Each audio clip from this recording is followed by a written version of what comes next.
नमस्कार मित्रांनो, मी Santosh. Marathi garden tips YouTube चॅनलवरती स्वागत आहे.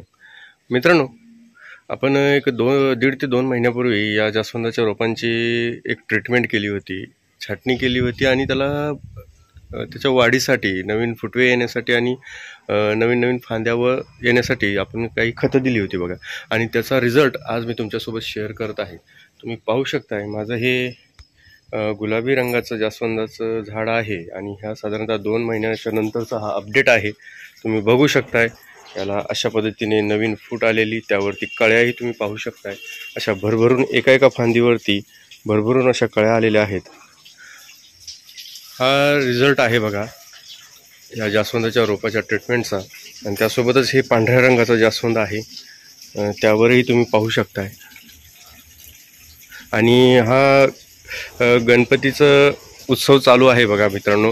आणि गणपतीच्या उत्सवासाठी मला ही फुलं पूजेसाठी खूप उपयोगी होत आहेत. आणि तुम्ही पाहू शकता, एका झाडावरती किमान 8 ते 10 फुलं आलेली आहेत.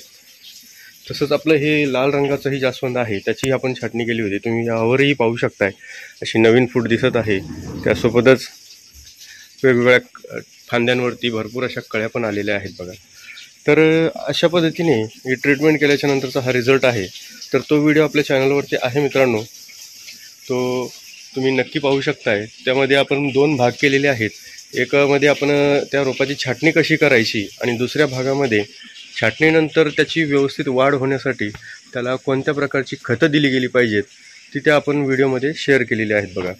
तर यापुढे आता ही कळ्या फुलं येत आहेत, त्यामुळे ह्या रोपांना भरपूर प्रमाणामध्ये खताची गरज असते बघा. तर या काळामध्ये कोणत्या प्रकारचं खत दिलं पाहिजे ते आपण येणाऱ्या व्हिडिओमध्ये पाहणार आहोत मित्रांनो.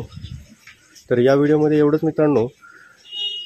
मी तुमच्यासोबत जो व्हिडिओ शेअर केलेला आहे, जे माझ्या रोपांचा रिझल्ट शेअर केलेला आहे, तो तुम्हाला कसा वाटला मला नक्की कमेंटमध्ये सांगा.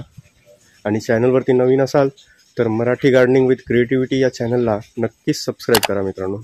धन्यवाद.